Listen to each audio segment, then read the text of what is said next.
the states of Eastern and Central Europe. We know Russia joining the World Trade Organization 5 years ago, China being member of the World Trade Organization, and this idea that we would have both the emerging markets of the world and the developed world come together within the WTO. Well, we had the financial crisis and subsequent challenges to the global trading system, and all of a sudden the discussion is not about multilateral trade, but very much about regional block-to-block trade and bilateral trade. So what's the situation we're in today? A European Union which is very fractured between the North and the South, clearly. Russia questioning whether it's enjoying the benefits of the WTO, and that's going to be part of our discussion this afternoon. And then a new U.S. president who has clearly defined his campaign promise as being America first, raising the question of China as a currency manipulator, wanting to reboot relations with Russia, and then we see investigations taking place which will probably withhold that advancement of settling ties over the last 3 or 4 years. What does it mean for bilateral relations between the United States and Russia going forward is a huge question mark. And then other challenges is bringing within the Middle East Iran into the global trading system as well. It's an economy of 80 million consumers, but with the tensions that we see between Saudi Arabia and Iran, President Trump going to Saudi Arabia on his first overseas visit raises a specter whether the developing world will be embracing Iran into the system. Let me just give a warm welcome to everybody on the panel. First, the first Deputy Prime Minister, it's good to see him. He was on my panel at the World Economic Forum last year, Igor Shuvалов. And then I'll start to the far side here with Andrei Brzezinski. He's the chairman of the board of the Valdai Discussion Club, now celebrating its 14th year. Mark Mэллок Bраun, Deputy Secretary General of the United Nations, going back to 2006. Daniel Russell is the President and Chief Executive Officer of U.S.-Russia Business Council, sitting next or in between the two of them. Ksenia Udeva is the first Deputy Governor of the Central Bank of the Russian Federation, just to my right. And Zhu Xintao is the Chief Economist and Partner at Deloitte from China, representing the China voice. We had a good discussion in the green room beforehand, bringing up a number of issues about the One Belt, One Road, which I certainly hope we'll have time for. Our format is very clear, and I'd like to have it as open as possible, which means questions from you within about 30 minutes of our discussion. I'm going to invite the chairman of the Valdai Club to give an opening statement, and then it's going to be all question and answer from there, with one opening question for each one of our panelists, and then it'll be a freewheeling discussion thereafter. Andrei, do you want to take the microphone for your opening comments as we get started? Спасибо большое. Я хотел прежде всего поблагодарить участников нашей панели, всех, кто пришел на эту встречу, организаторов конференции Питерского экономического форума, и сказать, что тема, которая была коллективным разумом Валдайского клуба сформулирована для этой панели, она глубоко не случайна и явилась следствием достаточно серьезных размышлений, я бы сказал, экспертов Валдайского клуба. И мы действительно понимаем, что вызовов очень много, что глобализация будет продолжаться, она необходима, но вместе с тем, каким путем она пойдет, сейчас трудно сказать, поскольку слишком много вопросов, прежние формы, прежние форматы этой глобализации, судя по всему, изменятся. Но я надеюсь, что наша дискуссия будет привлекательной и интересной для вас. Надеюсь, что будет много вопросов. Еще раз хотел бы всех поблагодарить за участие и предоставить слово Джону снова для ведения. Спасибо. Great. Andrei, thanks very much. That's the briefest opening comment and welcome I've ever heard. So I got to congratulate you for setting the tone for our debate here for 75 minutes. We would like to be laconic. It's good to be involved with the club for the first time. Let's bring in the first Deputy Prime Minister. And in my opening comments, I suggested that we have WTO membership. And I think after what we've seen with strained bilateral ties with different countries around the world, and I'm not referring to Russia here. I describe it almost an art of cocooning. Instead of people embracing the outside world, there's been a concept to be more insular, to look inside, to take just one country, the largest economy in the world, America, with the America First policy, whether that's the path going forward. How would you rate the success or the benefits of membership into the WTO to Russia initially? Ну, пока рано судить о том, насколько для нас это было успешно экономически. Я верю в то, что это хороший и интересный проект для России. Десятилетие нахождения в ВТО покажет более серьезные результаты. Мы, кстати, смотрели на опыт Китайской Народной Республики. Они впервые посмотрели, что членство в ВТО им дает только спустя 10 лет. Это правильно. И Россия находится в ситуации, когда мы, вступив в ВТО, заканчивали строительство Евразийского экономического союза и одновременно входили в переговоры по другим интеграционным объединениям и трекам. Еще раз, мы считаем, что вступление в ВТО – это правильный выбор, принесет нам достаточно много возможностей и приносит уже. Не все в Российской Федерации с этим согласны. Вы знаете, когда мы вступали во Всемирную торговую организацию, многие предприниматели выступали активно против. Но даже мы, когда уезжали на финальную сессию с Эльвирой Набиуллиной, которая тогда была министром экономического развития и торговли, то нас сопровождали плакаты в аэропорту, чтобы не допустить подписания соответствующего документа на министерской конференции. Тем не менее, ситуация в ВТО развивается не самым лучшим образом. И, конечно же, страна, которая больше всех нас уговаривала заниматься интеграцией, экономической интеграцией, это Соединенные Штаты Америки. То, что мы сейчас видим в отношении ВТО, это совершенно иная политика. И министерская встреча АТЭС, которая проходила в мае во Вьетнаме, показала, что американская делегация, конечно, имеет очень жесткие инструкции. И любые упоминания о том, что мы привержены принципам Всемирной торговой организации, что мы будем развивать Всемирную торговую организацию, что мы за открытую торговлю, все эти посылы, все эти утверждения были изъяты из документа. И вот делегация США лидировала как раз вот по этому совершенно новому треку. Повлияет ли это в целом на интеграционную политику других стран и изменит ли это отношение к ВТО? Ну вот, например, Российская Федерация строит сейчас со своими партнерами Евразийский экономический союз.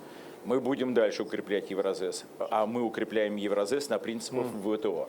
И это базовая вещь, базовый принцип, мы постоянно об этом говорим.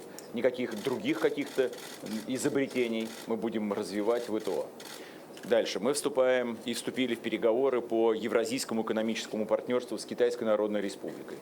Мы считаем, что это партнерство должно быть образовано сначала между Китаем и странами, входящими в Евразес. Затем это партнерство будет открыто для присоединения. Мы надеемся, что на всем евразийском континенте это будет большое, широкое интеграционное объединение. Оно будет гибким достаточно. Мы посмотрели, как создавалось Транстихоокеанское партнерство, и лучший опыт из этого мы будем сейчас в переговорах с Китаем и использовать. То есть мы не отвергаем эту работу, будем ее брать как основу для того, чтобы построить продвинутое интеграционное объединение с Китаем. И при этом Китайская Народная Республика все время в переговорах даже с нами подчеркивает, что мы вместе обязаны отстаивать интересы Всемирной торговой организации, потому что это площадка для реальной интеграции, и это площадка для того, чтобы каждый мог полностью раскрыть свой торговый потенциал. И жаль, что сейчас мы наблюдаем в США то, что наблюдаем. Посмотрим, как это будет в реальных действиях администрации выглядеть, что в первую очередь интересы Соединенных Штатов. Мы верим, что интересы, например, даже Российской Федерации в первую очередь, это открытость торговой политики. И от этого наша экономика будет сильнее и устойчивее. Посмотрим, как дальше будет администрация США через законодательство, которое должно быть поддержано в Конгрессе, через международные акты, как это все будет развиваться. Я думаю, что изолироваться никак не будет невозможно. Какие-то новые импульсы по защите национальных производителей в США, наверное, появятся. Но мы со своей стороны, с нашими партнерами, по Евразес и с партнерами из Китая и из других стран будем поддерживать развитие Всемирной торговой организации. И здесь мы, например, альтернативы не видим. If I can do a quick follow-up with you, and then I'll go to the rest of the panel. You don't think protectionism is infectious, then, with having the United States do a reversal of its trading practices for half a century, going into an America First policy where it becomes contagious? Это пока слова. Я надеюсь, что поскольку политическая система США, она достаточно сложная, единолично принимать решения, наиболее важные для страны, практически невозможно. Поэтому при вот этой, я так мягко скажу, при этой сложной системе принятия решений невозможно будет проводить политику протекционизма, невозможно будет, тем более, переходить дальше от нее к политике изоляционизма, это невозможно. Конечно же, Соединенные Штаты Америки будут продолжать вот этот вектор. Просто наверняка рядом с этим вектором будут создаваться какие-то преференции для внутреннего производства, для тех людей, которые голосовали за Трампа. Им нужны рабочие места, нужны новые индустрии. Это, кстати, все полезно, это хорошо для Соединенных Штатов, потому что мы наблюдаем за торговым балансом, и он, конечно, не в пользу американской экономики. И тут должно быть какая-то подстройка, и мы хотим, чтобы от этого американская экономика выиграла, чтобы производила больше и больше, продавала на международный рынок. От этого все выиграют. Но это не политика изоляционизма, и тем более не может в данном случае ничто быть оправданием протекционизма, потому что американские товары будут вынуждены искать свое место на зарубежных рынках. Для этого придется и открывать экономику США в том числе. Okay. Thank you very much for that. Mark Mэллок Brown, it's a good time to bring you in, looking at the institutional structures of today. We're looking at the post-World War II institutions that were built up. You work for the United Nations, you work for the World Bank. Are these organizations exhausted? Are they tired where they need a revival? And perhaps the shock therapy by President Trump is one that will rattle the cage in a positive way. I'm sure we're all going to try and find silver linings for President Trump, and rocking the cage is one of them, because I do think he is raising around the world some questions which are long overdue in terms of being asked, even if one's not always comfortable with his answers. Now, when it comes to the international institutions, they've been there before. I mean, they've had a rocky time of it since the Second World War. There was a long period when I first worked for the UN, when, for example, the Soviet Union felt thoroughly kept out of the decision-making processes at the center of those institutions. At an earlier stage where China felt similarly marginalized. So, we actually are just coming off the back of a kind of golden age, in the sense, the years from the beginning of the 90s until recently, when two things were happening. One, there was confidence that multilateral institutions could produce solutions to shared problems. And secondly, it was the great golden age of globalization, when large parts of the world were all getting richer, boats were all lifting, and the two, I think, have gotten confused in the minds of politicians and the public. And the UN, particularly in the World Bank, rather than being seen as the defenders of those who are doing less well under globalization, have become, in the eyes of the politicians who are more nationalist, identified with institutions which are seen as the sort of epitome of international elites that don't own loyalty to any particular country. And so the UN, like so many national political parties, has got to kind of win back confidence as an institution which works for people. And some of you may have heard Antonio Guterres, the new UN Secretary General, who's here today, speak earlier, and he's a very eloquent spokesman for this. So I think some things will start to go better and go right. But the truth is, in a world divided not between countries but within countries, between those who are the winners from globalization and those who feel they are relative losers, we're entering into a period of much more nationalist politics, and that inevitably has a consequence for institutions like this. So they're going to go through a rough period, but my bet is they emerge the other side, because the fundamentals of an integrated global political economy, which needs collective decision-making, are so profound and irreversible that we just simply could not govern a modern world without an apparatus of international governance and decision-making. Well, Xu Shintao of China, I think it's a good time to bring you in and address the new institution and whether it really is a challenger to the World Bank or the International Monetary Fund. And I'm thinking of the Asian International Infrastructure Bank, the AIIB, based in Beijing, with a very clear, defined role on the One Belt, One Road to link together 66 countries. Do you have to be a new institution to play in the 21st century? Or can you find a common ground between what Mark was suggesting here, a modernization of the World Bank and the IMF, or not? I think you can find a common ground. As when Mark said, some of this establishment result in marginalization for a country like China, if I were not mistaken. Many years ago, if you look at IMF's voting right, China was at a level of middling European country. So that was quite absurd. But I think China really didn't try to challenge this established organization. So in fact, when the idea of AIIB was being floated, I think China was just trying to do that within Asia. But of course, the momentum was very powerful. But imagine you do have this very transparent formula. If United States join AIIB, Japan join AIIB, then China's equity stake will be massively diluted. So if you look at from that perspective, that's really not just driven by China. Secondly, I think AIIB and One Belt Road are very different. In the end, AIIB is not. It's a multi. It's really just like mini World Bank. So I don't think you want to mix that up with One Belt, One Road.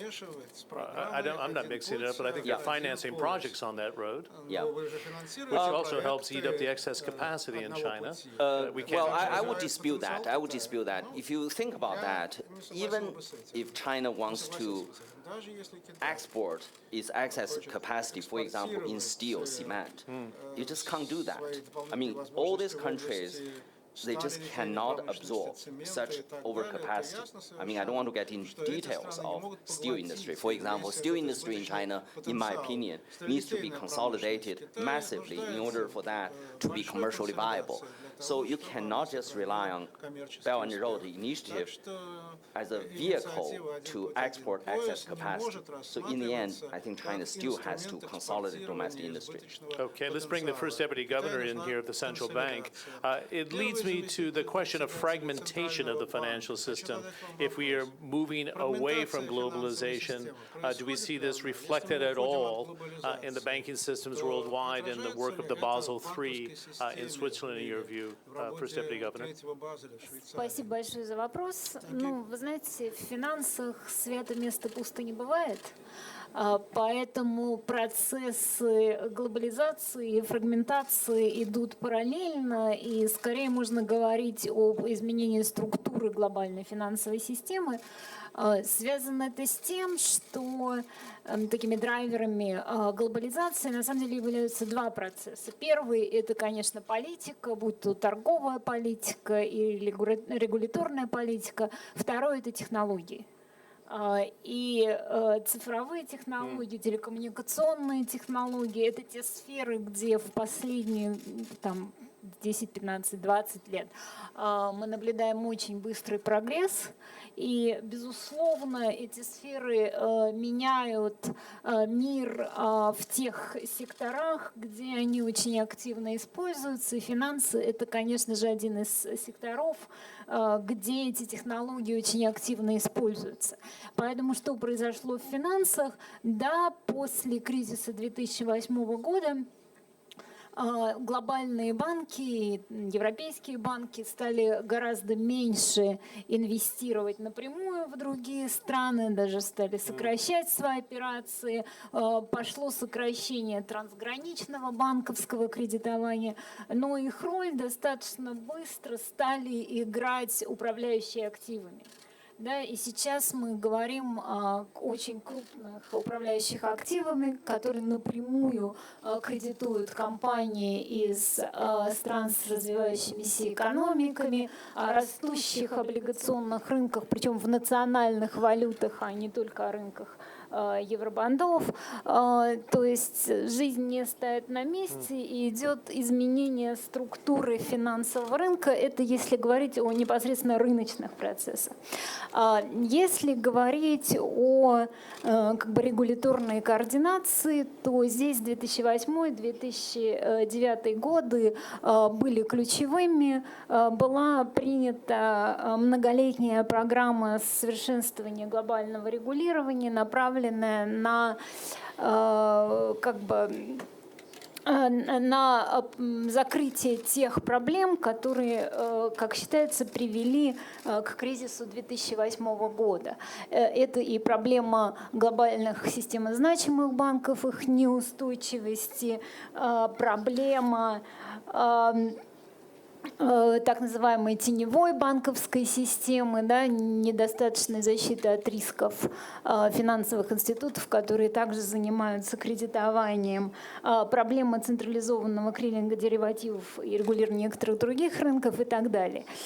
И есть целый набор регуляторов, которые занимаются разработкой и внедрением этих реформ. Это не только Базельский комитет, в принципе, это Совет финансовой стабильности и двадцатка, как такие зонтичные организации, это АИОСКО, да, Совет регуляторов финансового рынка, это CDMI, регуляторы платежных систем и так далее. Они разрабатывают, внедряют эти реформы. На настоящий момент почти все реформы были разработаны, они внедряются, выявлены некоторые новые сферы, где дополнительные реформы начаты внедряться. Идет процесс мониторинга внедрения реформ. Сейчас усиливается процесс анализа их вклада, этих реформ и в развитии финансового сектора, и в развитии экономики.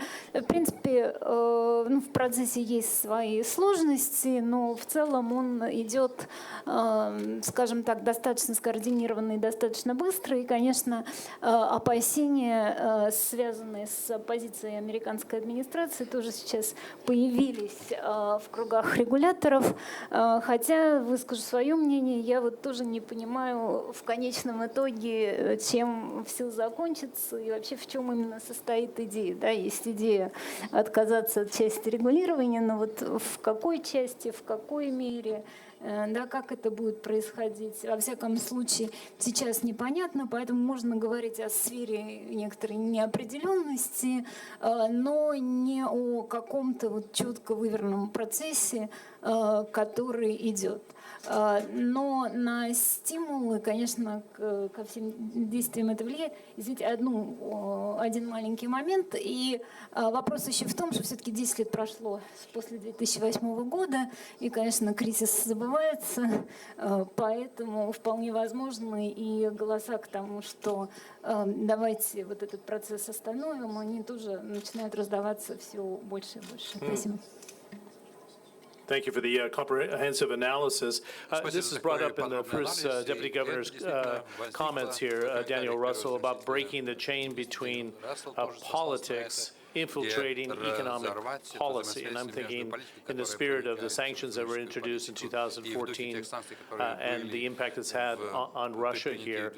Can we move beyond sanctions as a weapon in political strains or not? Well, I don't think you're ever going to get a world where politics aren't going to be involved in economics. It's just not going to happen.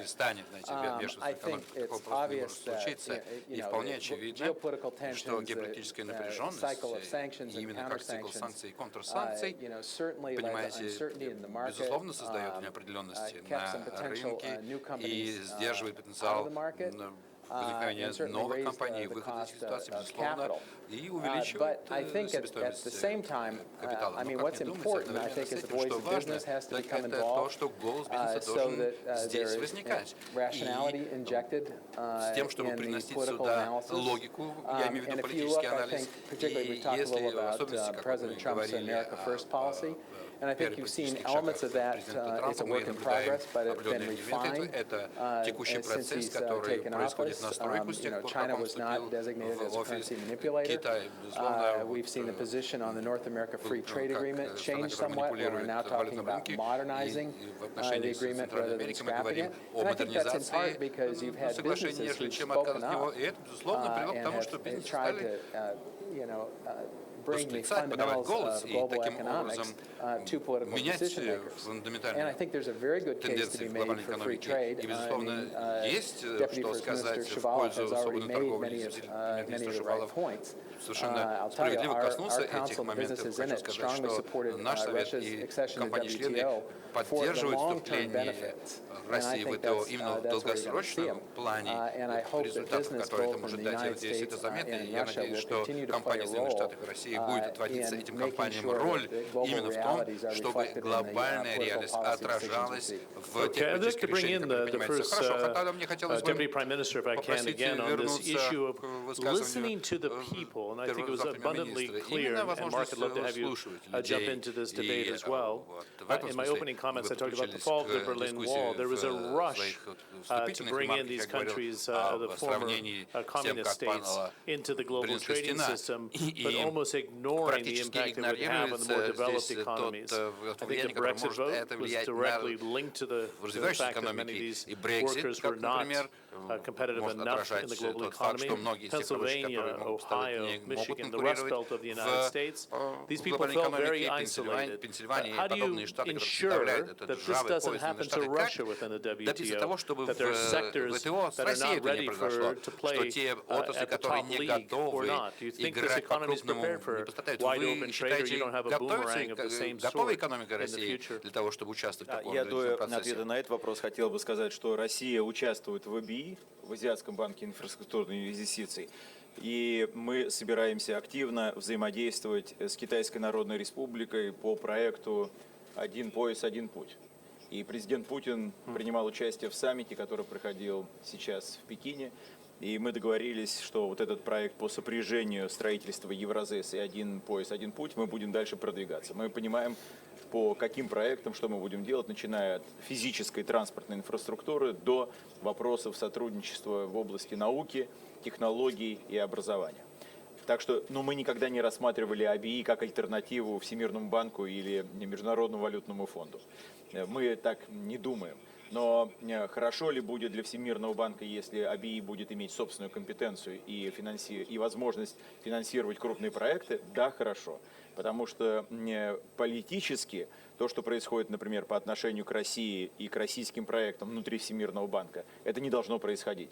Есть политическая площадка, Совет Безопасности ООН, другие механизмы, но во Всемирном банке и ВМФ невозможно обсуждать вопросы политического воспитания или навязывания тех или иных политических вопросов. Поэтому с этой целью АБИ, если будет развиваться успешно, это большой успех для всей мировой системы, финансовой мировой системы. Это важная вещь. По поводу санкций. Вот сейчас вы тут немного затронули вопрос санкций. Вы знаете, если даже в России, в основном в 2014 году, мы смотрели на санкции как на политический инструмент, то теперь, конечно же, мы понимаем, что это чистой воды конкурентная борьба. И Соединенные Штаты Америки, прикрываясь возможностью вводить санкции для того, чтобы реагировать на какие-то политические события, на самом деле быстренько почищает для себя возможности в конкурентной борьбе. И если раньше, когда мне об этом говорили в 2014 году, я усмехался и думал, что, наверное, это кто-то придумал, я думаю, что в этом есть глубокий смысл.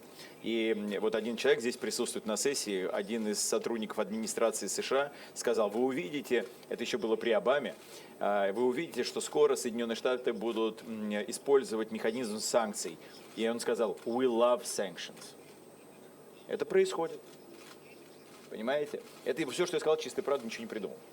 Да. Теперь отвечая на вопрос, почему мы уверены, что открытость нашей внешнеэкономической политики, торговой политики приведет к тому, что все-таки не приведет к тому, что кто-то будет чувствовать себя изолированным и потеряет. Но я считаю, что у нас очень взвешенная экономическая политика в целом в стране. У нас есть отрасли, которые требуют преобразования.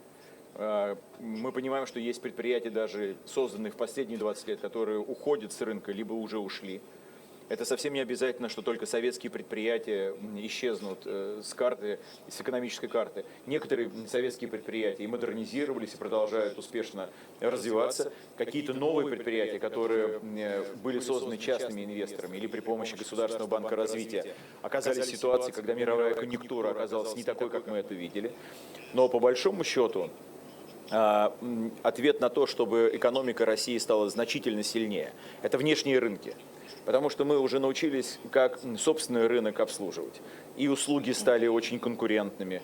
Всегда мы показываем, как один из лучших примеров – это связь. Все, что связью связано или является вот производным от связи в России, даже лучше, чем в некоторых странах Европейского Союза. По вопросам производства мы научились в пищевой промышленности много что производить. В сельском хозяйстве мы стали самодостаточны по многим товарным группам. То есть Россия за последние 25 лет проделала огромную работу. Но если мы хотим занимать серьезное место в мировой экономике, это, конечно, экспорт.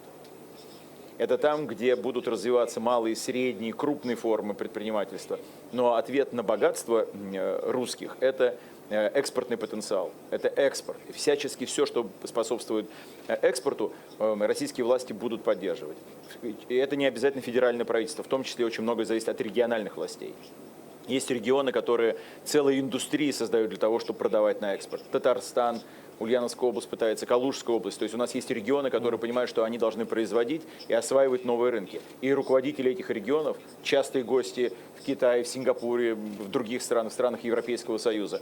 Поэтому, так как мы свою экономическую политику складываем, нас, конечно, ругают, и правильно, правительство всегда надо ругать, но в долгосрочной перспективе это открывает возможности для новых рабочих мест и совершенно разнообразной, устойчивой экономической системы. Поэтому мы верим, что у нас как раз не будет тех, кто здесь окажется как бы вне процесса и не сможет найти для себя новую нишу в экономике. Даже если какие-то отрасли или сектора будут уходить, будут появляться новые возможности. Thank you. Andrei, I want to bring you into this debate about the openness of the Russian economy.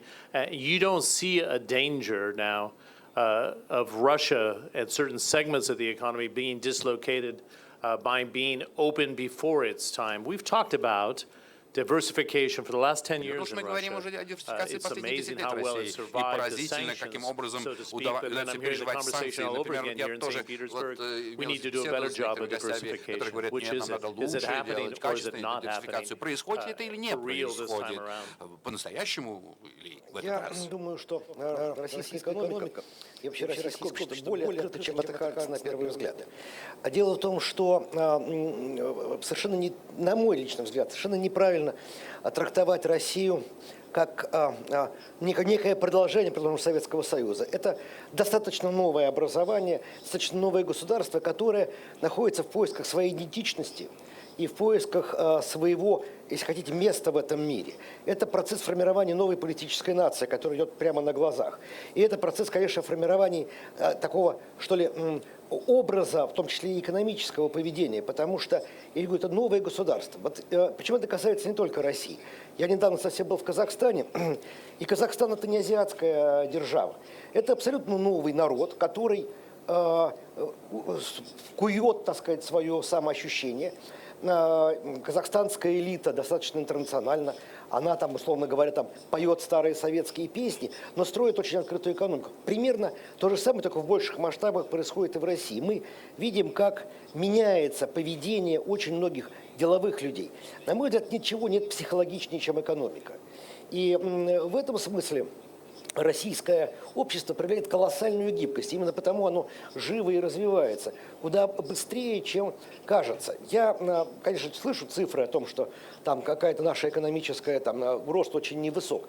Вместе с тем, если посмотреть на жизнь, так сказать, на Земле, мы видим, как цепко и энергично здесь развивается бизнес, и как люди хотят жить и создать собственное пространство и космос, не отделяя его, естественно, от мирового, а как раз ища в этом глобальном новом мире свою позицию, потому что без глобальности ничего не выйдет, и это очень хорошо понимает Россия. Okay, I'm going to open the debate on the floor about this because I understand there's quite an internal debate in the country, whether we go harken back to the past and having more state involvement, or as Привлекать Mr. государство Kudrin, для the прогресса, advisor или to как President господин Путин, Putin on который советник economic президента policy, Путина по and экономическим of course вопросам, и, dialoguing with конечно же, в the рамках First Deputy Prime Minister on диалога our с первым roundtables заместителем today. министров в Which круглом is столе it? сегодня. A true Что же modernization конкретно? of this economy, where Должна you ли embrace быть it, настоящая First Deputy Prime модернизация Minister, экономики, or и this должны ли мы этим tendency путем to say идти, the или state should же have a bigger role? идти And I think именно it's a путем, что great question государство for должно you быть when it более comes to China вовлечено. as well. Мне кажется, Let's go to the First Deputy Prime Minister. Mark, don't be shy on this. Please get into the debate. И Марк, вы тоже, пожалуйста, не Go ahead, First стесняйтесь, Deputy Prime участвуйте. Minister. Сначала первый заместитель министра. Вы знаете, вот эта вот дискуссия, про которую вы сказали, ее характер преувеличен. Те, кто действительно пытаются нам предложить другой экономический курс, там, где решения государства имеют большее значение, там, где влияние государственного сектора экономики больше, там, где совсем другая денежно-кредитная политика. Я это называю третьим пунктом, хотя наши оппоненты это ставят на первое место. Они считают, что то, что мы делаем в денежно-кредитной политике, мы, я имею в виду в широком смысле правительство и Центральный банк, или наоборот Центральный банк и правительство, является неверным. Это сдерживает спрос на капитал, вернее, не обслуживает спрос на капитал, сдерживает предпринимательскую инициативу и так далее. У нас есть свои аргументы, что мы делаем абсолютно все правильно. Поскольку Российская Федерация имеет супер макроэкономические показатели, нам удавалось практически все, за исключением одного фактора – это стабильного контроля инфляции. И я надеюсь, что 2017-2018 год, когда мы продемонстрируем, что Россия и с этим фактором справляется, возможность банковского сектора и уже действия Центрального банка на рынке будут совершенно иными. То есть это будет период после или начиная с 2020 года, который будет значительно гибче. Но для того, чтобы к этому периоду перейти, необходимо пережить вот эту способность ставить цель по инфляции и жить с этой целью. Нам пока этого не удавалось, если серьезно. Значит, в этом году мы ожидаем, что это впервые будет. I think you're baiting your first deputy governor here. Is it? Я их защищаю в этой части. She's just waiting to jump on you on this debate, I think. Да, но тем не менее. Поэтому вот эта дискуссия существует, но важно не то, о чем мы говорим, а как мы поступаем. И по большому счету, когда в 2000 году образовалось правительство, и в правительстве был министром финансов Кудрин, министром экономики Греф, затем и Кудрин сменился, и другим министром финансов, и Греф, уже давно не министр, а руководит крупнейшим кредитным учреждением страны. Но тем не менее курс продолжается. Приходят новые люди, они приходят с новыми идеями, с новыми мыслями, они по-другому ведут дело. Но основополагающие принципы ведения макроэкономической или вообще экономической политики, они остаются прежними. И в этом залог успеха, что мы не шарахаемся. Особенно было очень много, знаете, испытаний и вопросов, когда мы пережили 8-й год, когда кризис начал разворачиваться, и эти люди стали сильнее, они стали говорить, да, действительно, вот теперь время, когда появится новая промышленная политика, государство будет инвестировать в создание новых производств. Мы что-то вроде госплана можем создать, когда мы будем понимать, какие предприятия будут наиболее на рынке устойчивыми и конкурентоспособными глобально. Потом мы стали переживать то же самое в 2014 году. Но, как вы видите, в оба этих кризиса мы выстояли. И что мы с вами пережили? Мы пережили, мы в России, не вы, мы пережили одновременно падение цен на наши экспортные товары, мы пережили девальвацию, что было очень болезненно, и санкции, секторальные санкции. И то, что мы через 2 года находимся совершенно в другом состоянии. And the plummeted oil prices. I mean, you saw a 70% correction at one point. Я сказал, это наша одна из основных экспортных групп. И то, что мы находимся сейчас уже в фазе роста, медленного, конечно, но мы видим, и то, что у нас сейчас нет ни одного пузыря, и что абсолютно стерильная ситуация для начала инвестиций. Это означает, что, в принципе, наш экономический курс абсолютно выверенный и снабжен, и он обеспечивается набором институтов. Хотя нас часто ругают, что институты не так хорошо развиты. Могу вам сказать, что такой институт, как Банк России и Минфин, это наши денежные власти. Я считаю, что они одни из лучших в мире. Well, that's a good compliment. I'm going to ask you to be brief. I want everybody to be brief so we can get a number of questions. I want to bring Mark back in and Jude the same thing. Please, First Deputy Governor, in terms of the devaluation that took place, the economy survived it. I wouldn't go home marking that 1.5% in 2017 is a terrific result. I think this economy could grow faster if it was more open. I think the First Deputy Prime Minister would agree with me on this. Go ahead. Спасибо, Игорь Иванович, за поддержку. все правильно сказали, очень приятно слушать. Я, честно говоря, просто хотела сказать про открытость рынков капитала у нас в стране. Мне кажется, нельзя об этом компоненте открытости экономики говорить. И мы не вводили капитал-контроль, у нас отменен уже больше 10 лет. Мы не возвращались к нему в 2014 году. То есть все, о чем было сказано, было сделано без того, чтобы ограничивать притоки капитала. И мы, в общем, считаем, что эта политика себя оправдала.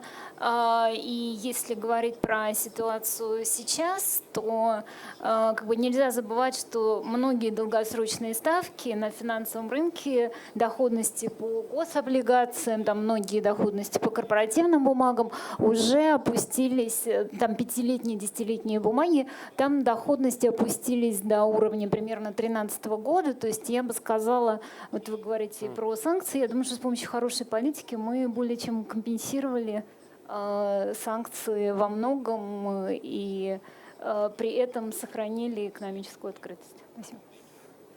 Good transition to Mark Mallok Brown. Shouldn't the Russians basically say you tried to sling a bunch of bows and arrows at us for a number of years with sanctions and we withstood it?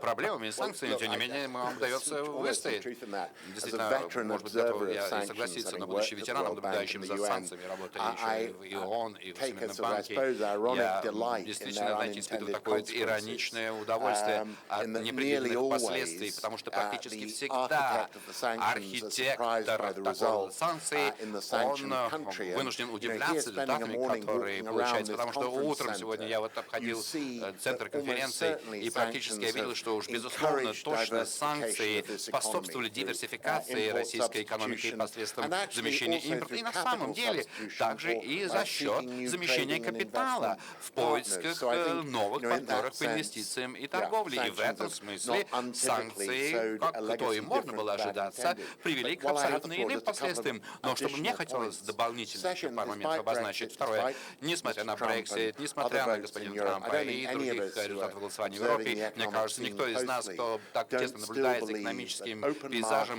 не продолжает верить, что открытые рынки и вот эта вот деструктивная сила бизнеса, которая позволяет высвобождать новые технологии, изобретать и перекраивать бизнес-модели, это, безусловно, является силой роста. Это не государство, а именно бизнес. Но третий момент.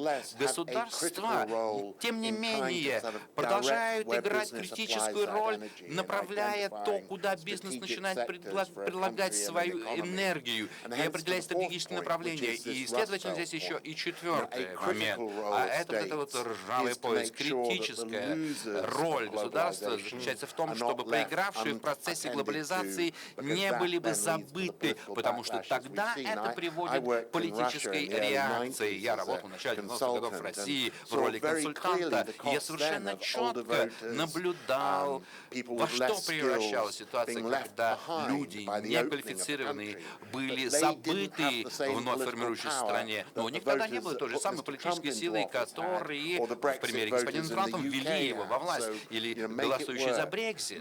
Поэтому здесь важно не забыть про людей. Действительно, мне кажется, это самый важный урок, который мы можем из этого извлечь. На Всемирном экономическом форуме мы слышали, как Си Цзиньпин, председатель Китая, выступал как великий глобалист и практически поэтически высказывался, что давайте не будем уходить из океана и переключаться на ручьи и речушки, а двигаться вперед на этих крупных волнах.